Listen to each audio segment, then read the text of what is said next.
everyone from the Washington Center, actually, the staff of the Washington Center. I'm very pleased to be able to co-sponsor this, just the staff. Yes. I know several of you were involved in the programs. The Washington Center will be giving an award for public citizenship for his commitment to youth tonight at a ceremony, and so very glad to be co-sponsoring this with the Washington Center, who arranged his trip to Washington. Thank you, Pilar. Governor, I'll turn over to you. Could I use the podium? The podium. Well, my first words have to be to thank you all for being here with us and to acknowledge this prestigious Woodrow Wilson Center and the introduction that you made for me, David. I did prepare a couple of things. First, I have a video, very short one, that I should like to put on the screen. The idea of giving you a full-size picture of what Veracruz is like, and then I'd like to sort of put forward several items to encourage discussion. And I would like, first of all, to really thank Andrew Seeley for the introduction and for the sponsorship to open the gates of this prestigious institution for discussion about what's going on in Veracruz and especially in Mexico and as Latin America as a whole, and the U.S.-Latin American relations, and to greet my former colleague, Lázaro Cárdenas, an intellectual and a great leader, for his warm welcome, and wishing him all the success in the very important subject he's researching and preparing to help us in the immigration and human rights fields. As you all know, political power and public administration should have, according to theory and practice, a basic commitment. The basic commitment of all politics should be to deliver effective and accurate answers to the people's aspirations and needs, to give concrete responses to their right to prosper. However, the current global economic crisis is shaping political and economic fields everywhere and affecting everyone. Mexico, NAFTA partner of the United States and Canada, in all, Mexico faces simultaneously both a security and an economic crisis. According to the Bank of Mexico, Mexico's economy will decrease at least 8 points during 2010. This means that open unemployment will increase from 2.4 million people by the end of last June to nearly 3 million unemployed next year. Already, by the end of this year, 1 million jobs are going to be lost. Industrial activities has dropped dramatically, more than 13% during the first quarter of this year, and so the manufacturing sector with 18%. The only segment of the economy that shows positive figures is the rural sector, food production. Veracruz is one of 7 large agriculture, including Michoacán, fishing and cattle industry states in Mexico that are doing so far with a degree of success. Unfortunately, all these figures and facts will encourage, first, the rise of informal economy activities, which already represent 20% of the GNP and gives income to 12 million of Mexicans. Second, the flow of more Mexican migrants to USA, from where, by the way, because of the United States economic troubles, remittances have decreased nearly 11%. The urgency for a set of anti-cycle economic measures is broadly shared by many political actors in Mexico who consider, like I myself, that the best way to fight poverty is to fight unemployment. In terms of security, the second major challenge and crisis that we face nowadays, Mexico has a big problem. Violence is significant. The pursuit for eradicating drug trafficking activity has increased the number of alternative crime offenses, such as kidnapping, vandalizing, violent attempts to the civil society are now increasing in several regions of the country. During the term I served, we have been putting forward that the only way an effective public security policy could be successfully achieved is getting closer collaboration with the United States government. I'm aware very well that you, researchers and academic scholars in the Woodrow Wilson Center and the Washington Center, know very well those two crises and other current facts of Mexican reality. In particular, that you are aware of the complex decision-making process related to the so-called divided government. That is to say, when a majority holds a large number of seats in Congress, larger than the president's party representatives. Here, the only way to build up sensitive and effective policies are negotiations, and negotiation becomes the key factor to good governance. Here, the fundamental question that we need to answer is, are we able to find a common and democratic floor to radically change the present despite of our political differences? At regional governments in the Mexican federations, we do have encouraging examples about how sensitive and sensible political negotiations can be reached. In Veracruz, we have implemented several policies as a result of understanding opposition, and from plurality and diversity, we have come out with a set of sound agreements shared for everyone in order to push forward economic development and political reforms, housing, health, and social policies as a whole. I would like to show you now a little video on the figures and facts of Veracruz to give you a more complete idea of what are we doing after the political agreements that we have put into effect.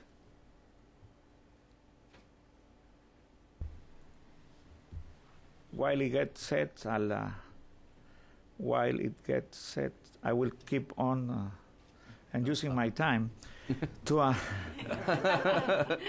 go back and remember one of Danny Roderick's arguments about the politics of consensus.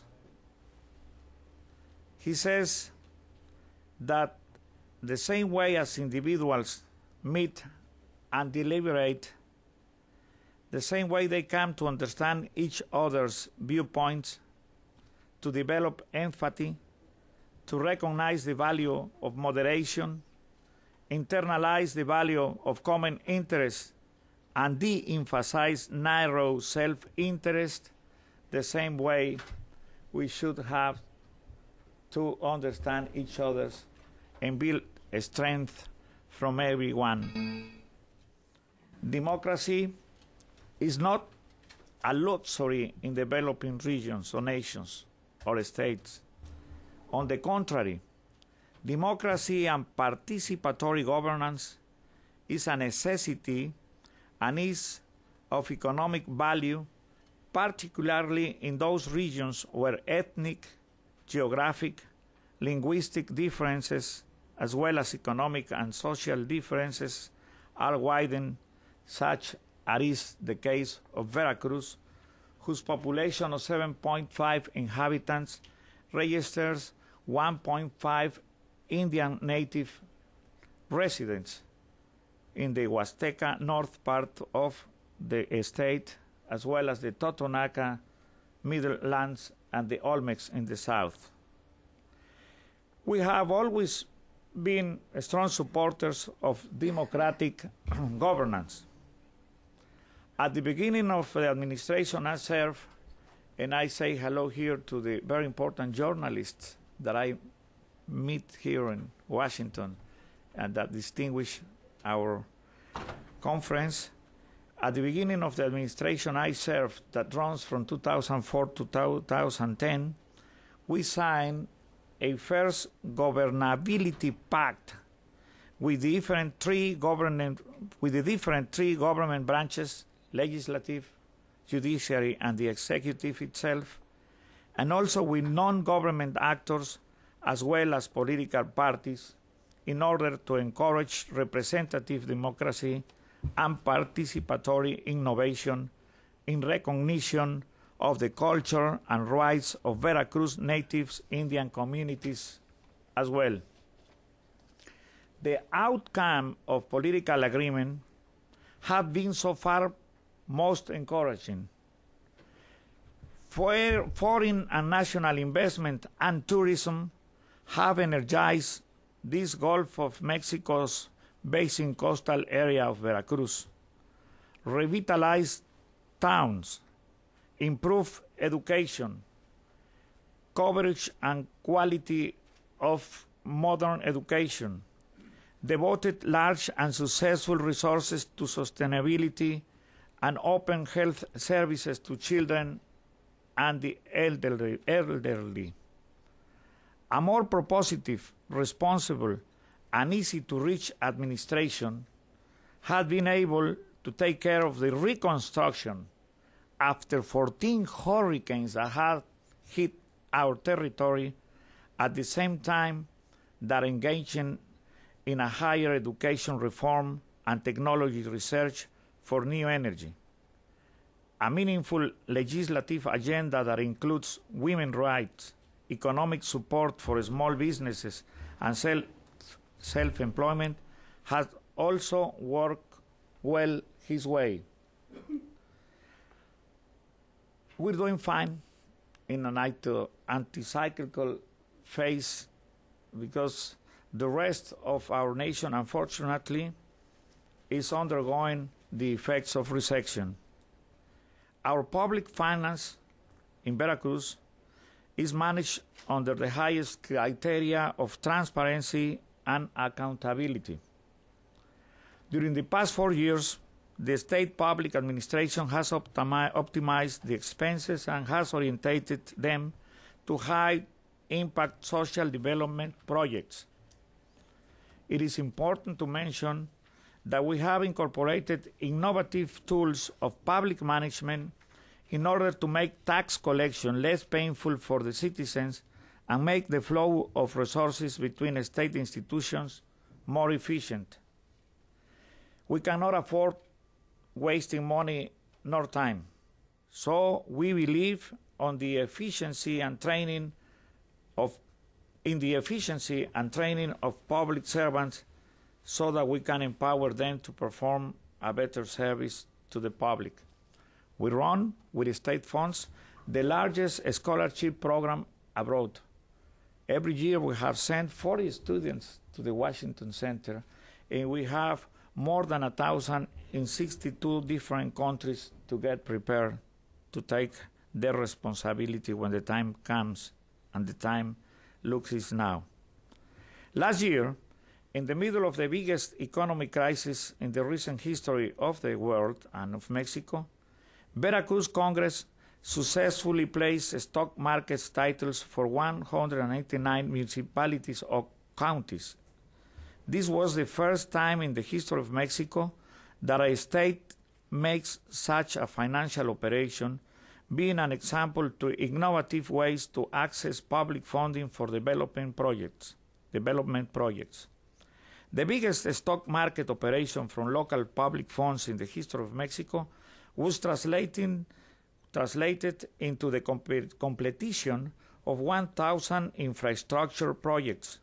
Moreover, we paid all our state public debt, and we have assets to undertake new challenges in agriculture, industry, and tourism. Important projects such as highways and a vital system of water supply, as well as sanitation, in several important cities were possible with this operation. This innovation structure of public finance also helped us to invest in one of our critical sectors of Veracruz, the sugarcane industry, out of which more than 1 million people live in Veracruz. We have relaunched this sector to the market with affordable prices for sugar and assuring that we have crushing seasons every year for the Mexican market. As from the beginning of this year, Veracruz economy has surprisingly enough promoted between 6,000 and 7,000 jobs monthly, and we have altogether been able to promote more than 400,000 jobs in almost 5 years. The state of Veracruz GDP has increased 5% from last year. That is above the national average, which is below 3.5. Encouraging competitiveness was also a commitment of the government that we lead. 3 of our main urban areas are rated as best places to do business in Mexico: Poza Rica, Veracruz, and Jalapa. Veracruz Port and City is rated first as the most desirable place to visit for children under 12 years old. They don't pay, but they carry with them family, fathers, grandfathers, and friends. Veracruz has the richest biodiversity of the country. That was my DVD, but it looks like we ran out of. We're still hoping. Yeah. You can picture that in the mind. Therefore, we are. You're very good at painting the pictures. Okay.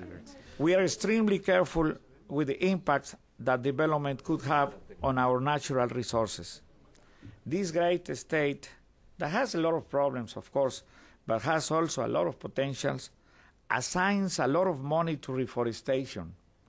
10,000 new trees planted for each new oil well drilled in our territory is our agreement with the national oil company Pemex.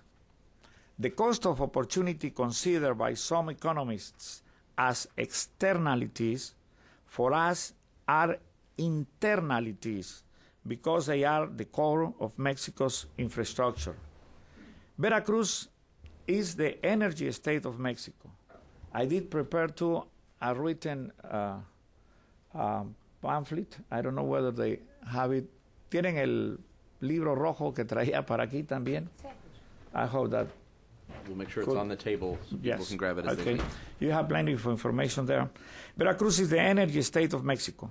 Geothermic, hydraulic, eolic, and bioenergy, as well as the only nuclear plant of Mexico, together with the large production of oil, gas, and petrochemical products, are witness of the contribution of the state of Veracruz to Mexico's industry.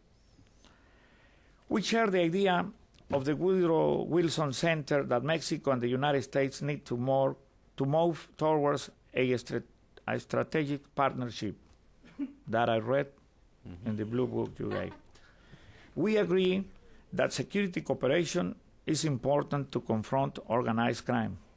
We also think that economic cooperation is basic to find ways out of economic problems. We believe that we need to work together to shut down the door to illegal weapons into Mexico, but also to help you close the doors to potential terrorists. Nonetheless, strengthen border security at all costs, building walls, is not the way out, particularly when lives are at stake and human rights are violated. We have to work together to secure our borders and the lives of our citizens. We need to go further in the North American Free Trade Agreement. That NAFTA agreement has been good for all 3 nations, and specifically for Mexico and the United States. The south of the United States economy relies very much in NAFTA. Job and security and health are linked to the completion of this accord. To make more businesses and create more jobs in our nations is the only way to find ways out of the problematic moment. On the bilateral agenda, we are here to trying to promote, with the help of our embassy, our scholars, and our allies something to the world. To say to the United States that we want to keep close, that's the way we should be forever, according to geographic and history reasons, and that we believe that we should be at all time strategic partners, not distant neighbors. We are committed to an agenda that promotes development and trade, but also enhances U.S.-Mexico cooperation on migration, security, technology, education, in every field. Friends, I believe firmly on the impact of our actions in this and in future generations. We work very closely with the Washington Center and with the U.S. Embassy in Mexico in the training, internship, exchange, scholarship programs together with the University of Veracruz. We're so glad that tomorrow the Mexican president will receive officially the American ambassador, and that will enable us to work closer. At this moment, we really call on you, the community close to Mexico, to try to sort of pushing forward for the approval of all government of United States official that has relations with us. We need the reconfirmation of all the most critical posts that are close to us, the Undersecretary of Commerce, the ATF officials, as well as the customs and other important key positions in the Obama's administration are still pending of reconfirmation. We can be vehicles of change and transformation. We surely are the vehicles for cooperation. I have been the privilege to lead Veracruz in very difficult times, and I am very proud of the people I serve, and that what we have been accomplished together is only a little part of what we can achieve if we get closer to USA. I am proud that we have come this far and that we could be important players in Mexico's economy and in Mexico's movement towards a better relationship with the whole community in the world, but specifically with our main partners, USA and Canada. We have been focusing on concrete actions, on programs that help people to learn and grow instead of solving immediate challenges by just giving. Our infrastructure programs gives the opportunity to increase jobs, foreign investment, as well as national investment. We work with smart public finances that generate resources. We believe that together we can successfully strive the current challenges and responsibly anticipate for future ones. Assertive, responsive leadership is what we understand everyone needs, and that's what we have been putting forward in Veracruz and proposing to Mexico as a whole. In Veracruz, part of Mexico, we have a genuine drive for progress and a concrete map of actions in our search for prosperity in the global economy, and we are certain that we have to do it with you in America. That is as much. Thank you. Thank you, Governor. Ya está trabajando. ¿Lo echamos a andar? We've now seemed to resolve the technical difficulties, so with your permission, before we go to Q&A, let's move to the video. Thanks to Miguel.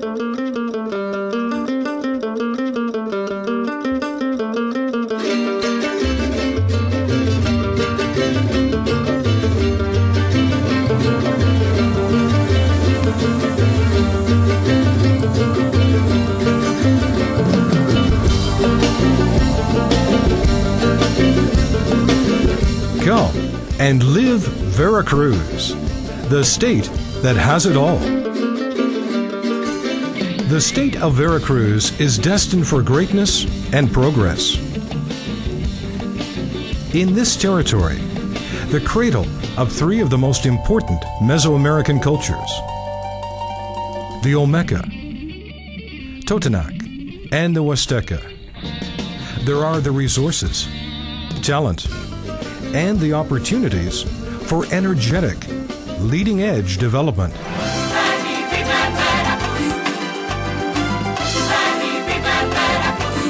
Come and live Veracruz, the state that has it all. Veracruz, privileged by nature. The state of Veracruz is situated on the Gulf of Mexico and covers an area of almost 73,000 square kilometers, 45,360 square miles. It has a privileged geographic location, creating a bridge between the United States, Central America, and South America. In the same way, it unites the Atlantic and Pacific Oceans by the Isthmus of Tehuantepec, bonding with Europe and the Asian Pacific. Veracruz is one of the most naturally rich regions of the world, with tremendous biodiversity. Possessing 745 kilometers of coastline, 463 miles, more than 40 rivers, countless lagoons, as well as waterfalls, reefs, tropical forests, temperate and frigid zones, and snow-capped mountains. Veracruz features 35% of the total hydrologic resources of Mexico. The most important natural reserves are the Tuxtlas Biosphere and the national parks of Cañón Rio Blanco, the Cofre de Perote, the Veracruz Reef Systems, and the Peak of Orizaba.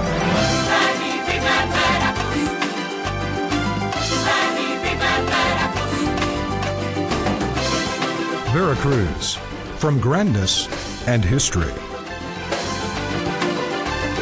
Veracruz's past stands majestically through its pyramids, the rituals of ancestors, and on-site museums. El Tajín, Zempoala, Kiahuitztlan, Tres Zapotes, and the hundreds of other archaeological sites surrounded by the magic and mysticism of pre-Hispanic Mexico.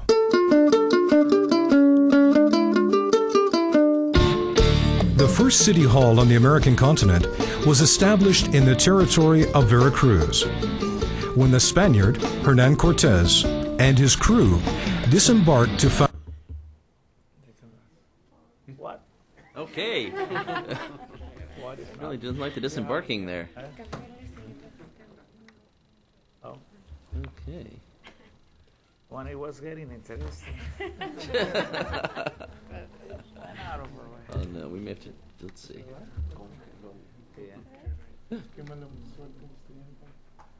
Move it up here. ¿De aquí a dónde vamos? De aquí es la conferencia de prensa aquí mismo.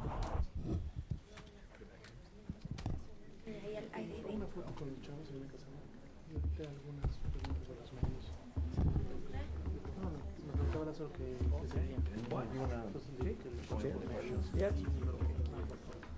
Well, ideally, we'd love to have seen the whole video, but hopefully that gives you a sense of the state of Veracruz. I should actually say, by the way, is that I learned Spanish in Jalapa, Veracruz, the Universidad Veracruzana, so Nice, I can nice. attest to the the beauty of Veracruz. Fantastic. Jalapa, Jalapa. Nada. No hay nada. No con Jalapa. Muy bien. So, but let's turn to questions and answers. And Pilar Mendiola, I don't know, as co-host, do you want to ask a question before we launch in, before you open up to the audience here? She should answer more than us. Yeah. Yes. Okay. It's okay. We'll open it up. Great. Well, let's open up to questions and answers. Perhaps let's take three questions, and if I can throw in one for the governor, though you spoke a great deal about Veracruz, the state that you govern. We also know that you are one of the leading minds in your party as well. And so if you could tell us a little bit about, now that the PRI has a majority in Congress, particularly looking at the fiscal reform and other issues, what sort of things do you think might be on the table, where the PRI might lead that discussion? I know you're not in Congress at the moment, but you are an important part of that discussion. And Duncan, did you want to add to that as well? Did you have a... Yeah, it's a different issue. But, yeah. My question is, Duncan, when I worked at ITAM in Mexico City and CSAS here in Washington, I'm interested in the potential in Veracruz for renewable energies. In particular, what can be done to change the sugar industry to push ethanol production in the state, and other things that you'd like to mention. Thanks. Why don't we start there? That's two big questions. Well, let me take the second one, because I've been very much involved with the sugar industry for the last 20 years. I was born in one of the sugar areas south of Veracruz, in the Papaloapan Basin. We do have 22 sugar mills in Veracruz, and we produce more than 52% of the sugar and the alcohol production of Mexico. Nevertheless, the country that was exporting sugar, and you remember with NAFTA we signed, there was what we never knew. There was this next room where parallel letters were signed to prevent Mexico from exporting its excedents of sugar into USA and Canada. And then that strength has changed, and we are now importing almost 800,000 tons from all over the world, which talks clearly about inefficiency in handling sugar production and the sugar industry as a whole, not Veracruz. On the contrary, we have diverted money from the processes of the financial funding that we call bursatilization, and we have a large crop last year in 2.5 million tons that we have, part of it export and the other one sell in the Mexican market. We have another booklet on energy sources in Veracruz.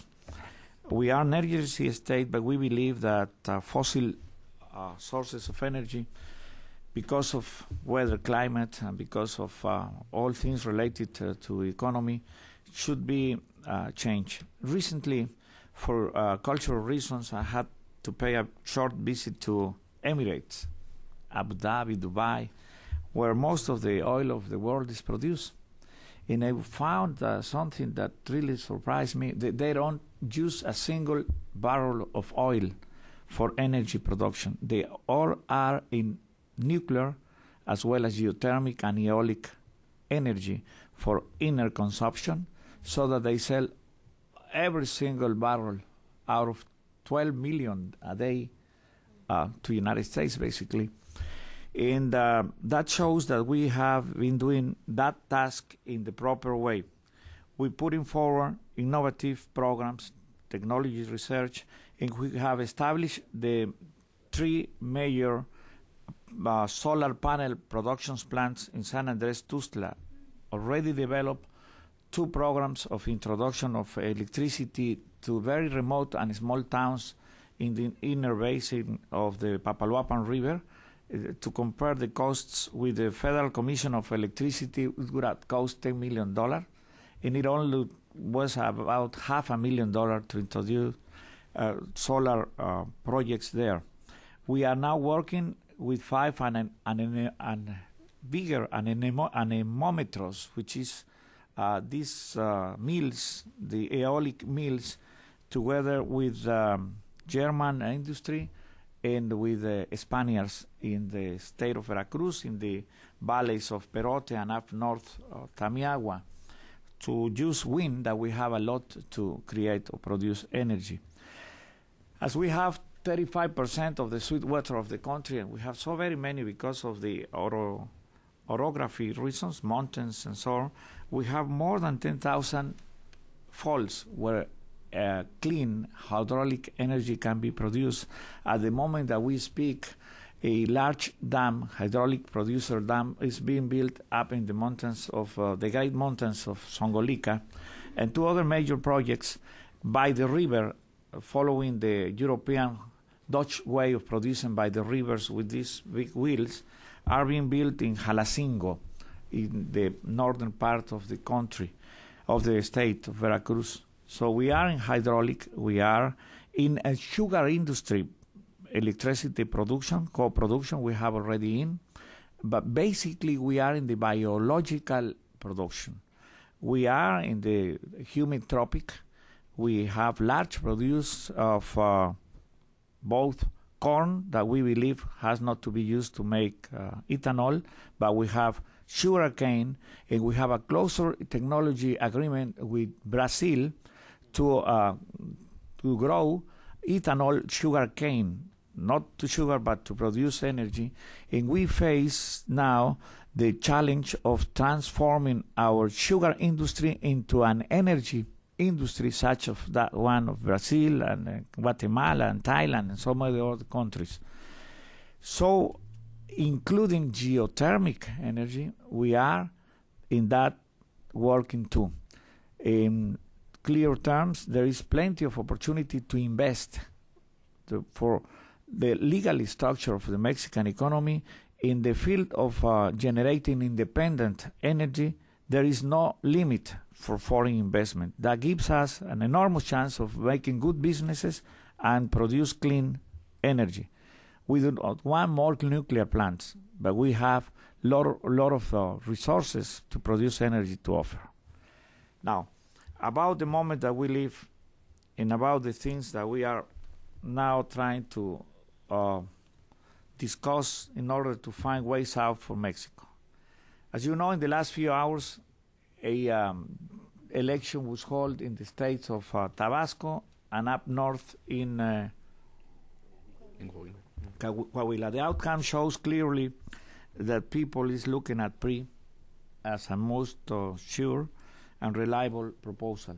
It was landslide in Coahuila, in a great majority seats for PRI in the southern state, our neighboring state of Tabasco.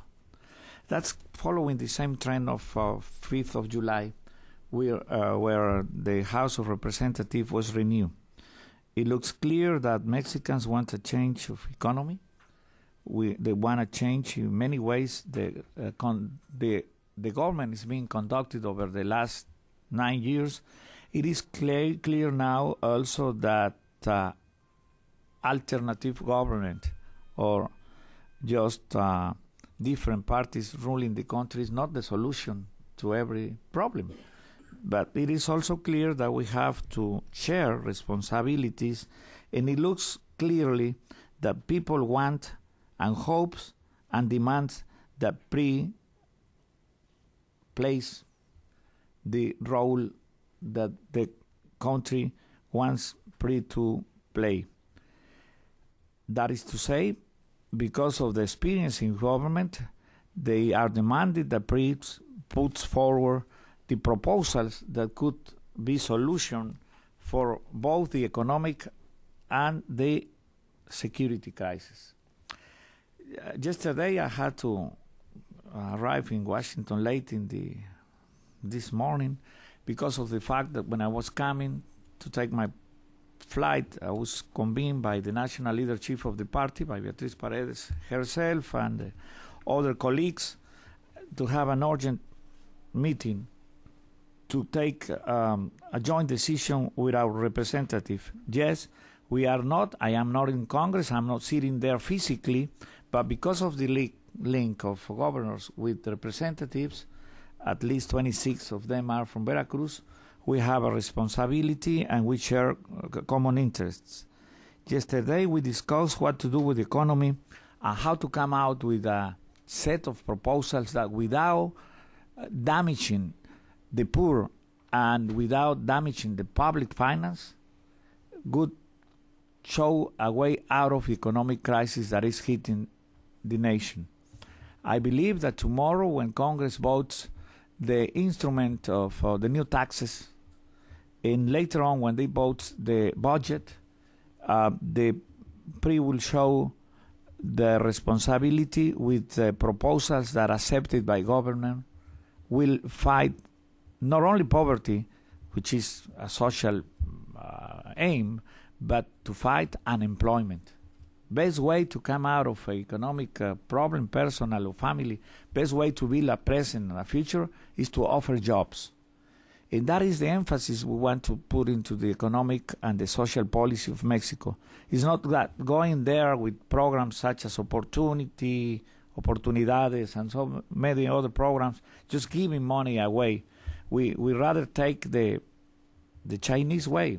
Instead of just giving away a fish, give them the sugar to catch the fish, and training and education and making productive investment and small scales in small towns and small communities could be more effective than just distributing goods at once and not making them productive. I am sure that we will make a majority, and I'm sure of one other thing. 71 years PRI was in power.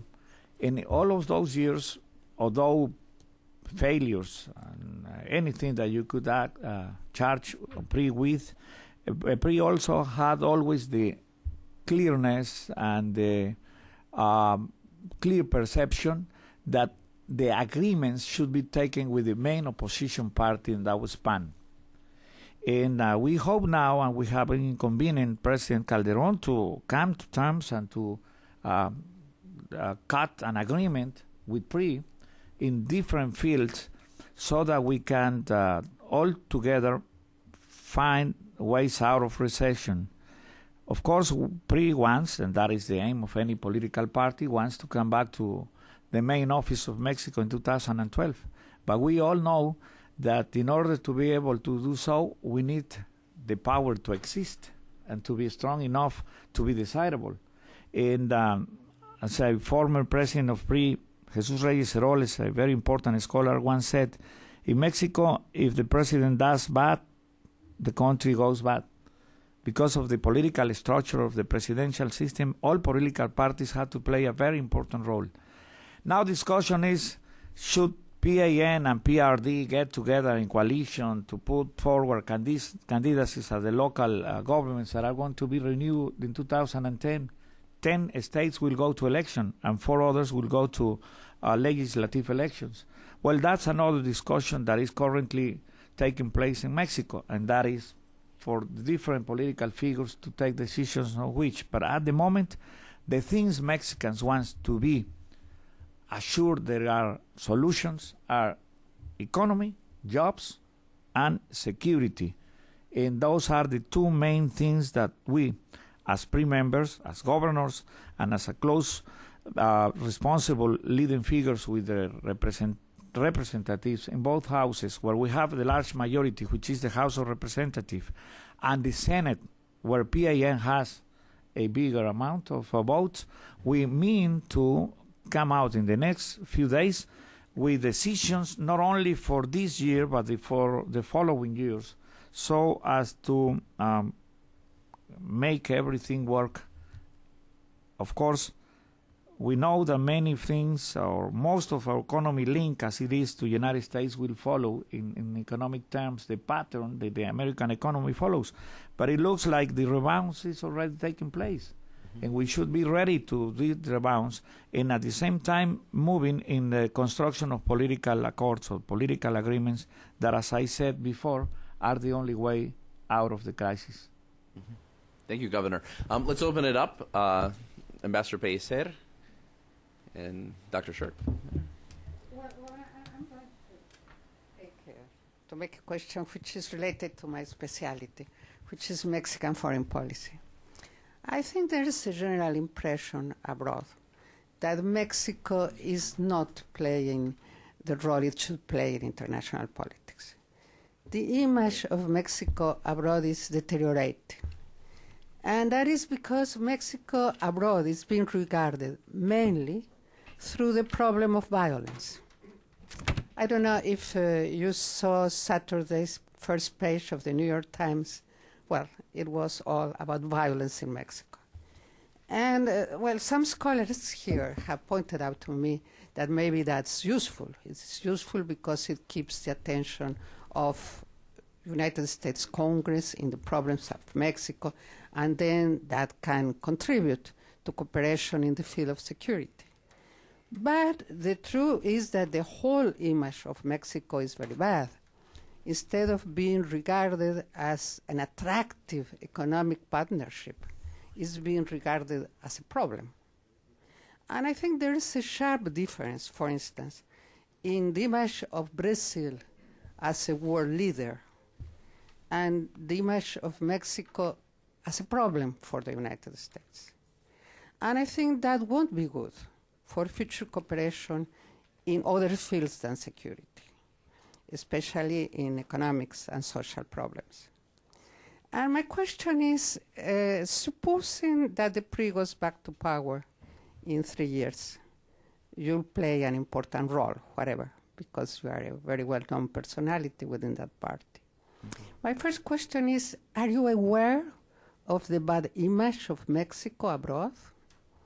And if you are aware, what do you think that could be done to revert that image and to give to Mexico a better place in international politics today?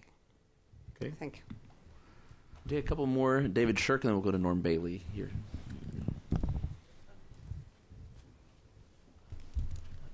Okay. I was in. Sorry, guys, we're divided by a podium here. Okay. Governor, I was intrigued by your comments regarding NAFTA, and I was curious to know specifically how NAFTA has benefited your state in Veracruz, and how specifically you would like to see. I think you said NAFTA deepened or expanded. In what ways? There was a big discussion in our presidential election recently about renegotiating NAFTA, but not making it more closer, but rather creating protection. So I'm curious to know how you would like to see NAFTA renegotiated and how that might benefit your state. Thanks. And then right down in front here. And then we'll come back and go over to the right. Norman Bailey, Institute for Global Economic Growth. Governor, thank you very much for your most interesting comments. You mentioned that about 20% of the population of Veracruz are indigenous peoples, Huastecs, Totonacs, and Olmecs. We designed a program based on the Alaskan model for the indigenous people of Ecuador to enter into big business, cement plants, copper mines, I mean, that sort of thing. I was wondering whether the state of Veracruz has any specific programs with reference to economic development among the indigenous communities of the state. Governor, do you want to take these three Yes, questions, and we'll come back and go to our colleagues in the press? Yes, I better do, because otherwise it's too important, everything that was commented. Olga, thank you. Thank you. I believe that what you just expressed is a common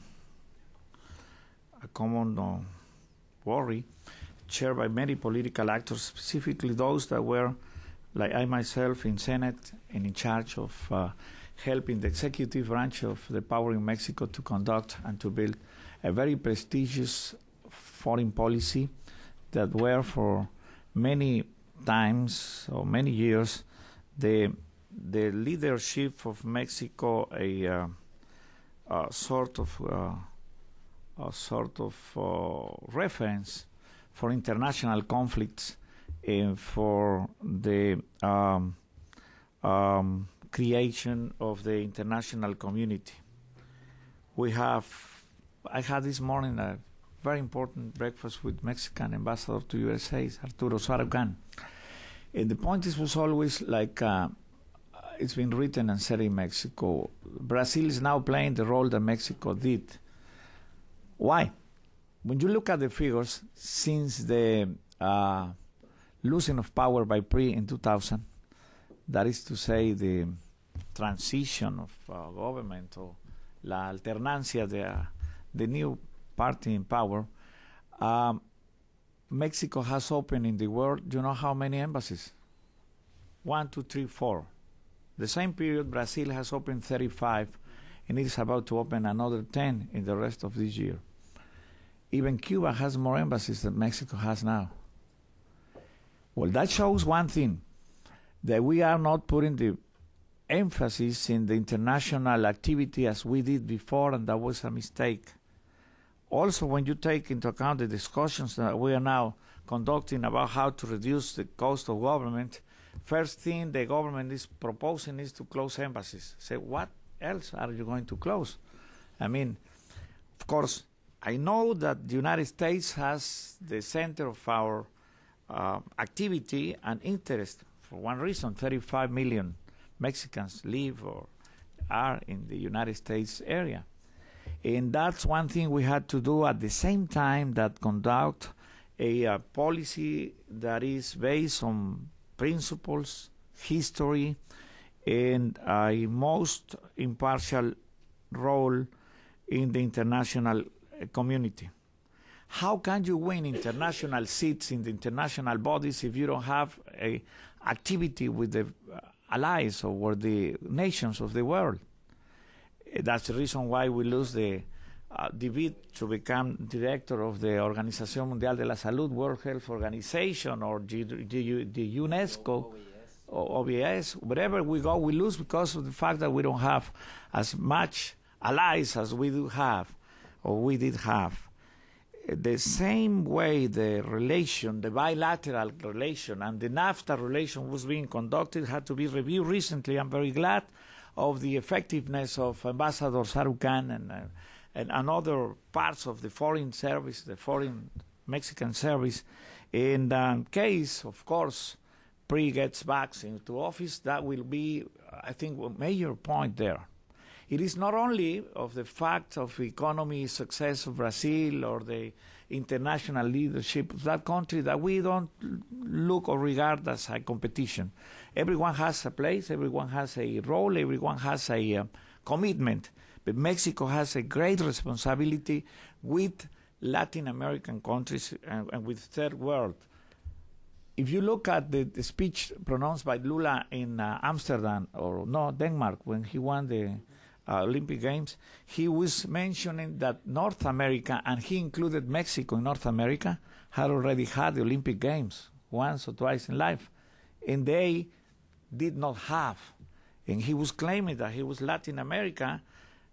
Well, there's one thing that we had to take into account, the important role of Mexico as regarding to our border, sea border with Cuba, the relation with Central America that is now burning because of political turmoil and because of economic problems, and the responsibility we have as a member of the Pacific Coast Rim to end this important comment. I think in this way you need to review everything that is being done and remake everything we did well before 2000 when the tragedy started, is to go back to the basics, like Vince Lombardi says once. We had to go back to the basics in foreign and external politics. And as from the NAFTA agreement and certain other bilateral policies, build the dignified and effective international policy that Mexico's under pre-regimes was conducting in the international field for peace, for nuclear disarmament, for fair trade, for human rights, for every good cause of the humanity, including climate change. So let's go back to basics, and that would be the way to do better in that regard. When we talk about how to implement, I said, NAFTA more than check on NAFTA or review NAFTA, I was meaning that when the North American Free Trade Agreement was signed, the southern states of Mexico were not receiving or did not receive any economic impact. Basically because of the fact that the northern states of Mexico, that is to say the border states, were closer to the market, and the labor force moved from the south most inhabited part of the nation to cities of Reynosa and Juarez and Mexicali. Mind you, we have in Juarez more than 300,000 Veracruzanos living, more than many cities of Veracruz live in Juarez. They even call them Juarochos. The people that we all call Jarochos, and then they are from Juarez, Juarochos. And we have in Reynosa, recently we were there with our community, more than 200,000 Veracruzanos living in the border towns, and they count half of what we have abroad. In the United States, we have somewhere around 500,000 to 600,000. Most of them are really admired people. They send their remittances as if it was a religion. In Veracruz was living before my administration basically from the informality activity and from the remittances from the exterior. What I say about NAFTA is that we want to receive something from NAFTA. The only investment that came to Veracruz with NAFTA was the Smith Food Company investment for hog farms. Those farms that were to be responsible, according to news at the beginning of the swine flu. That was nothing with them. That was the only thing we received for NAFTA in the south part of Mexico. And then finally it was clear that it was something else. So apart from the discredit that we have for our foreign policy, this thing about the swine human virus destroyed the tourist activity of the international attraction points such as Cancun and some other.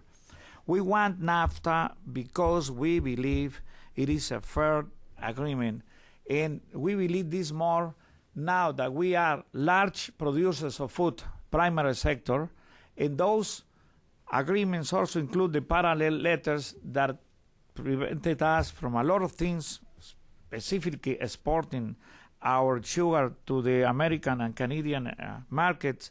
And now that we have a chance to export more sugar, more pineapple, more banana, more of everything that is eaten, including coffee and enormous amounts of different fruits, and also to attract investment in very many fields. I believe that, the agriculture part of the protection has already been released. And that's one thing we were discussing now that we are trying to construct an economic set of decisions to correct Mexican's economy. Last month, the Mexican Minister of Economic released 5,000 articles from paying taxes coming from China, and we don't have an agreement, a commercial agreement with China. It's something wrong. So Congress is now discussing to retake the economic concessions given to the executive and to impose taxes on those products coming from China that are displacing our production, specifically Veracruz productions in fruits and other products, and come to the NAFTA protection agreements. So, I mean that in the labor field and in many other things, I believe that what we have to do is to apply NAFTA rules. It has become a protection, a shield, an umbrella against unfair commercial decisions taken by the government of Mexico itself. That is what I meant about NAFTA, and I should like to discuss further about it with you, David. And finally, and most encouraging, yes, we do have a small projects, but basically linked with the National Institute of the Indigenous People of Mexico that has the money, la Comisión Nacional Indigenista, in projects such as the diversification of the monocultural products of the Totonaca area, where they basically produce vanilla. Now we're introducing them pimiento and coffee, and we have a small business indigenous people fund, El Fondo Indígena, sponsored by DIF, in tourism. Recently in Abu Dhabi, UNESCO rewarded the Mexican Totonaca dances, the ritual dances around the big pole, as a heritage of cultural heritage of the humanity. And from there, we're launching a great effort to promote more tourism, to use more our towns, festivities, traditions, and to implement more economic and jobs in the indigenous people communities. I should like to talk to you, Norman, about implementing in the near future, immediate programs with the Veracruzano government. Okay, thank you. Let's go over here. We have two last questions that come from our Reforma Notimex and then we're going to have to close. So, Pepe, you want to start? José Díaz, del periódico Reforma de México. Gobernador, quería aprovechar para, primero hacer la pregunta en español. Durante su reunión ayer con la dirigencia del PRI y otros gobernadores, sí se acordó aumentar o proponer al gobierno que aumente la propuesta fiscal del IVA del 15 al 16% en lugar del impuesto al 2%. Algunos miembros legisladores de su partido dicen no estar de acuerdo. ¿Usted cree que puede ser una cosa que pueda dividir al partido? ¿Y qué nos dice esto del poder de los gobernadores actualmente en México? The question for those that don't speak Spanish is on the agreement that was made on the fiscal package, whether if that is going to divide the party, and what this says about the power of the governors also in terms of negotiations. Rubén Barrera with the Mexican News Agency Notimex, and as a Jarocho, Governor, welcome to Washington. Going back to the political arena, in the last presidential election, the fact that your party finished third in the contest was a reflection that a majority of Mexicans were still resent against your party. They had mistrust against your party. But other people point to the fact that there was a lot of blame in the fact that there was a vicious internal factions in your party. That's what a lot of people said. That explains why Governor Madrazo did pretty good in that election. So the question is basically, do you feel that your party learned the lesson, being the lesson that despite the difference that you may have, you had to keep the unity in order to, have a good instance or to do better in this election. And I wonder also, to what point do you think that the fact that the PRD is facing a critical moment in this right now? Well, it's not for Mr. Cardinal, but I mean, do you feel like the fact that the PRD is having, this vicious internal fight that may help to your party to do good? Or maybe give it a bigger chances to win the presidency in this coming presidential election? Thanks, Ruben. Governor, you have the final word. I should answer these two questions in Spanish so that I could record them.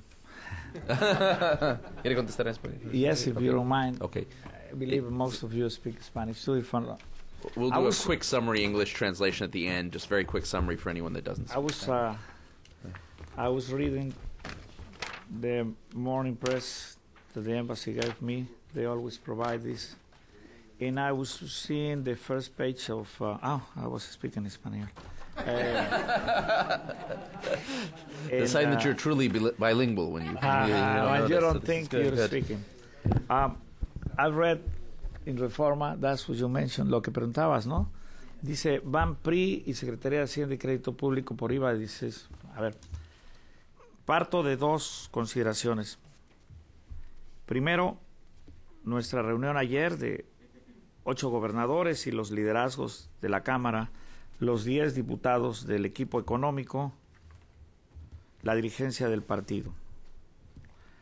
Segundo, la necesidad en términos de leyes de construir los acuerdos de política económica para que el Congreso, en términos de la ley, pueda votar el día que se vence el plazo, que es mañana, es el deadline, la ley de ingresos. Primero, es muy claro, es la convicción y está en los documentos del PRI, la oposición a una política económica que haga recaer los costos de las contribuciones y de los ajustes en los sectores más pobres. Es decir, no al IVA en alimentos y medicamentos. Ha sido un resolutivo de la Asamblea Nacional, no value added tax to food or medicines. Period, ¿no? 1.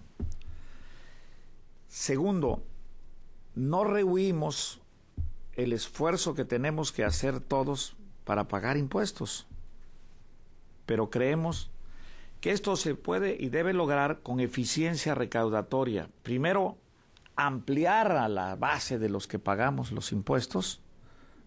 Segundo, una mayor eficacia y transparencia en la recaudación basada en una simplificación del pago de los impuestos. En nuestro país es inaudito pagar la declaración anual del ingreso de las personas físicas de cualquier mexicano requiere 1 o hasta 2 contadores. En cambio, en todas las economías del mundo, el ejercicio de pago de los impuestos es algo muy sencillo. Y tercero, analizamos también que a partir de que no queremos IVA en alimentos y medicamentos, como se llame, llámese IVA copeteado, como nos los propuso el primer gobierno de la alternancia, llámese impuesto al consumo, o llámese ahora le pusieron contribución para el combate a la pobreza. La pobreza se combate con empleos, no con distribución improductiva de beneficios que pueden tener otra vinculación político-electoral.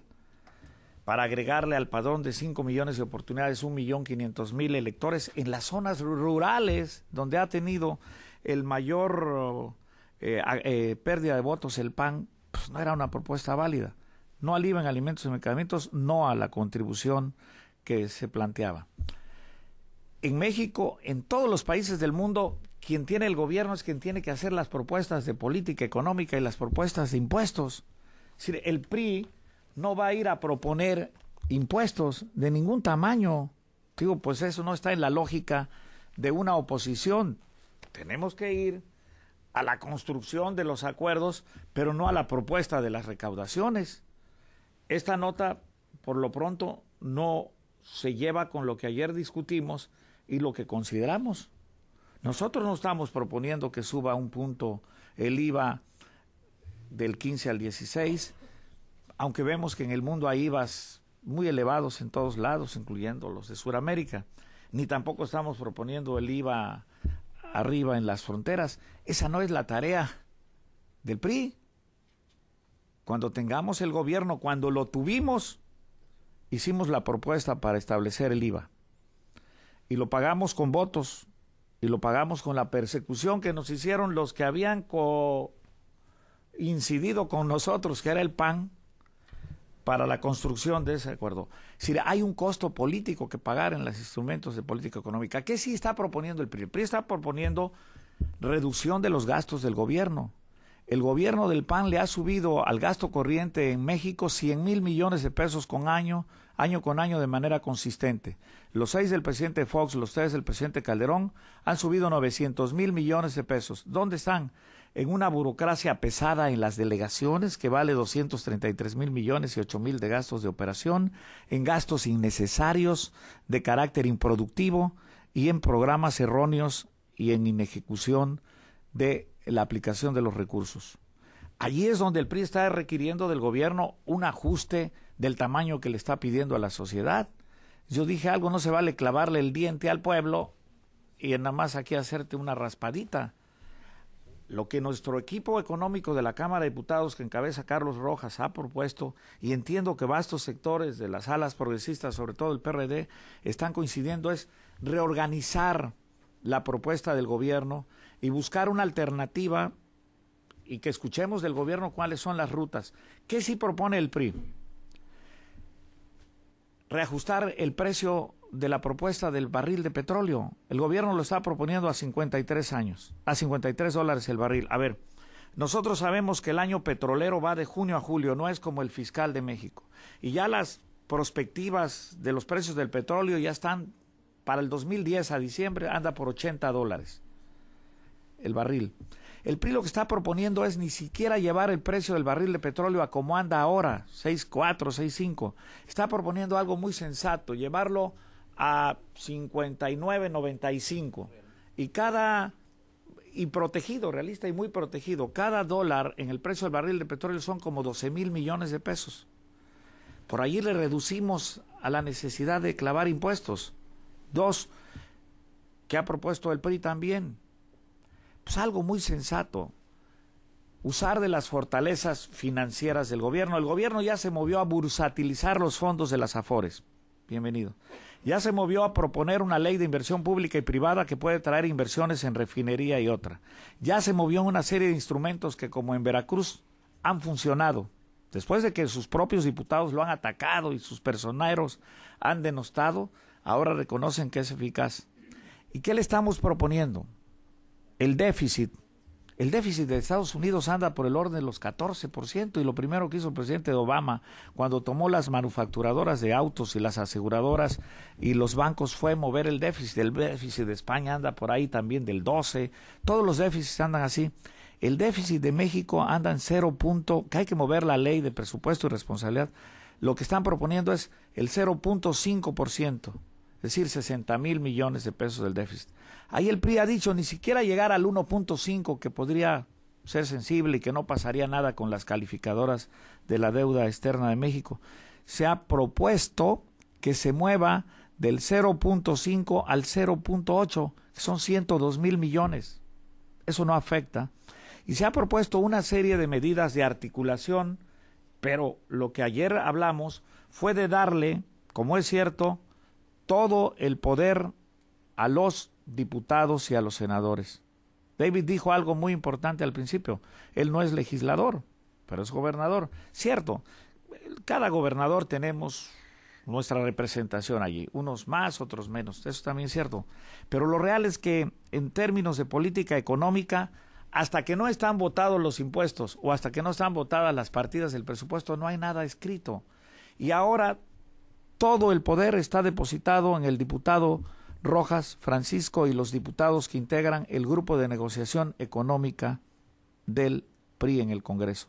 De manera que queremos tener propuestas de política económica que resuelvan el empleo, que resuelvan el déficit, es decir, que abran el déficit, y que no solo se trate de resolverle el problema al gobierno, sino resolver el problema de México. Fíjense, yo les voy a dar un caso de la industria azucarera. En el presupuesto que está en ejercicio a la industria azucarera se le asignaron 1,600 millones de pesos para fortalecerla y para sembrar. En la nueva propuesta del Ejecutivo viene 0. ¿Por qué? Porque nos dicen que el precio del azúcar ha aumentado de manera exponencial. Es cierto, vamos a distribuir mucho dinero entre los productores. Es cierto eso, pero vamos a importar 800,000 toneladas. Lo que necesitamos son recursos para sembrar. Y luego finalmente, entonces concluyo, nosotros no estamos proponiendo impuestos. Esa no es la tarea de la oposición. Queremos instrumentos de política económica sanos, de reactivación de la economía, de defensa del empleo, de reducción de gastos del gobierno y de eficacia en la aplicación de los recursos, con simplificación y con el menor costo fiscal posible para los sectores productivos y los empresariales. Y ahí tendríamos que hablar de la consolidación, que no queremos retroactiva, y el impuesto sobre la renta. Pero eso es un tema amplísimo que yo creo que ahorita no cabría. Por lo que Notimex y nuestro paisano nos decía, yo creo que es muy claro lo que ocurrió en el 2000 y en el 2006. Hay errores estratégicos. Yo estaba aspirando a ser candidato al gobierno de Veracruz en el 2003, cuando ganamos la elección intermedia, y fuimos al partido en regocijo, ya habíamos vuelto al poder. ¿Y qué nos pasó en el 2006? Nos dividimos, se adelantaron las campañas, todo el mundo quería ser candidato a la presidencia porque la sentían acá. Y entonces, ¿qué nos pasó en el 2006? Perdimos la presidencia, perdimos la mayoría del Congreso y perdimos el Senado, y por poco y hasta perdemos el gobierno de Veracruz, que nada más gané por 26,000 votos. Bueno, esa es una experiencia que nos debe hacer aquí. 2, nosotros creemos que el abanico democrático de México requiere de una opción de izquierda progresista como es el PRD. Yo he creído, y ahí tengo una enorme identidad con Lázaro, que conozco hace mucho tiempo, que el papel fundamental que el PRD, fuerte, unido y vigoroso, juega en México tiene que ver con el mantenimiento de las instituciones democráticas. Gran parte del PRD venía de la guerrilla y se incorporó a las instituciones electorales con la reforma de Reyes Heroles. El PRD tiene un papel importante en la inteligencia y en los sectores más avanzados del pensamiento y de la investigación y de la academia. Juega un papel fundamental. Y si yo fuera el gobierno, lo que estaría haciendo es respetarlo y dejar que en el juego democrático ese gran partido se consolidara y siguiera adelante. Yo hago mis votos sinceros y respetuosos con todo y que pudiera no representar un avance porque el PRI pudiera tomar sectores que se salieran del PRD, porque el PRD se consolida, que se consolide y salga de su proceso de renovación en Veracruz, que el día 8 de noviembre tiene elecciones para integrar su comité directivo con éxito. Yo no me pongo a opinar en el nivel de la nación, ni de un partido en el que milita mi querido amigo Lázaro, sino hago mi mejor invocación porque en la pluralidad y la diversidad cada quien encuentre su papel y su lugar por el bien de México. Let me just do a quick summary translation. Not even the best translator could match the eloquence here of our speaker, of the governor. However, I will at least do the quick summary, which is that the story in the Reforma, which he showed, which said that the PRI was going to support a 16% IVA, is not correct. That there was a meeting yesterday of the key people involved in this, governors, leaders in Congress, leaders of the party, economic advisors, that they've agreed on several things, including that is necessary. The basic idea is it's necessary to save not the government but save Mexico, to look at how you can increase efficiency in the collection of taxes, to readjust the price of oil, which is being set very low, that it should not be, the fiscal deficit is being set at 0.5%. We should be thinking the U.S. has about 14%, Spain has around 12%. Perhaps there is some margin there. And there are other alternatives, and they're waiting for the government to come back before the period closes for that. And that the PRI has learned its lesson on the division in 2006, correct? And that also it's important to respect the fact that there's a need to have a strong left in Mexico also, and that call on the government to reflect upon that. Without further ado, there are many more questions we could ask the governor. Want to thank all of you for being here. Want to thank the Washington Center particularly for organizing this. Katie Putnam from the Wilson Center, who did most of the work on our end. And above all, Governor Fidel Herrera for joining us today and offering his words with us. Thank you. Thank you, David. And to you for contacting.